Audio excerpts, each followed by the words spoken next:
पण ही गोष्ट फक्त पाण्याच्या उपलब्धतेची नाहीये, तर त्यात दडलेलं आहे एक मोठं सामाजिक समीकरण. एक असं समीकरण जे अनेकदा आपल्या नजरेतून सुटतं. तर सुरुवातच करूया एका अशा आकड्याने जो ऐकून खरंच विचार करायला भाग पाडेल. आपल्या पृथ्वीवर जेवढं काही पाणी आहे ना, त्यातलं फक्त 2.5% पाणी गोडं आहे, म्हणजे जे आपण वापरू शकतो. आता बघा, हे चित्रच सगळं काही सांगतं. तो जो 97.5% खाऱ्या पाण्याचा महासागर आहे, त्याच्यासमोर गोड्या पाण्याचा तो लहानसा तुकडा किती किरकोळ वाटतोय नाही का? आपला ग्रह जरी निळाशार दिसत असला तरी त्यातलं पिण्यायोग्य पाणी इतकं कमी आहे, हा एक मोठा विरोधाभास आहे. आणि यातलंही बहुतेक पाणी तर बर्फात किंवा जमिनीखाली अडकलेलं आहे. आणि याच मौल्यवान संसाधनाचं महत्त्व सगळ्यांना पटावं यासाठी दरवर्षी 22 मार्च हा दिवस जागतिक जल दिन म्हणून साजरा केला जातो. आजच्या आपल्या चर्चेसाठी हा एक अगदी योग्य संदर्भ आहे. पण खरा प्रश्न तर हा आहे की जेव्हा पाण्याची टंचाई निर्माण होते तेव्हा त्याची सगळ्यात जास्त आणि सगळ्यात कठोर किंमत कोणाला चुकवावी लागते? हा भार नेमका कोणाच्या खांद्यावर येतो?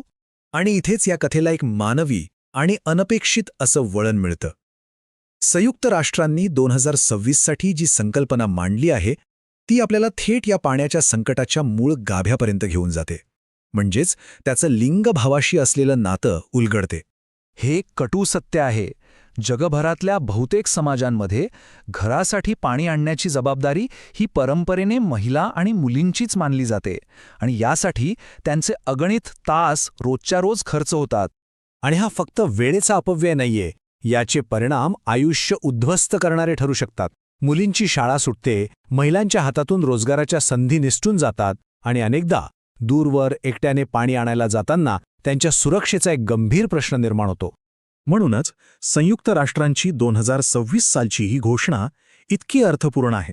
ती अगदी स्पष्टपणे सांगते की पाण्याची उपलब्धता आणि लिंगिक समानता या एकाच नाण्याच्या दोन बाजू आहेत. एक साधलं की दुसरं आपोआप साध्य होतं. पण ह्या जागतिक समस्येवर काही उत्तर आहे का? चला आता एका अशा प्रत्यक्ष उदाहरणाकडे वळूया जे या समस्येवर मात करण्यासाठी मोठ्या स्तरावर काम करतंय. जरा या आकडेवारीकडे बघा. हा बदल खरंच थक्क करणारा आहे. भारताच्या जलजीवन मिशननं घडवलेला हा एक शांततापूर्ण पण क्रांतिकारी बदल म्हणता येईल. 2019 मध्ये जिथे फक्त 17% ग्रामीण घरांमध्ये नळाने पाणी होतं, तिथे हा आकडा आता जवळपास 82% पोहोचला आहे. आकड्यांमध्ये बोलायचं झालं तर याचा अर्थ आहे तब्बल 15.82 कोटी ग्रामीण कुटुंबांच्या आयुष्यात आता थेट नळाद्वारे पाणी पोहोचलंय. विचार करा, या बदलाची व्याप्ती किती मोठी असेल. पण थांबा, ही कथा फक्त पाईपलाईन आणि नळ जोडण्यांपुरतीच मर्यादित नाहीये. याच्या मुळाशी एक खूप सखोल आणि परिवर्तनवादी विचार दडलेला आहे. या मिशनचा खरं यश आहे ना, ते या पाणी समित्यांमध्ये आहे. या स्थानिक समित्यांमध्ये महिलांना निर्णय प्रक्रियेच्या केंद्रस्थानी आणलं गेलं आहे. म्हणजे आता त्याच आपल्या गावातील पाण्याचे स्रोतांचं व्यवस्थापन, नियोजन आणि देखभाल करत आहेत. हे आहे खऱ्या अर्थाने सक्षमीकरण. आता भारताच्या या यशोगाथेला जागतिक उद्दिष्टांच्या मोठ्या पटलावर ठेवून पाहूया. याचं महत्त्व फक्त एका देशापुरता मर्यादित नाही. हे मिशन थेट संयुक्त राष्ट्रांच्या शाश्वत विकास उद्दिष्ट क्रमांक 6 ला साध्य करण्यासाठी मदत करतं.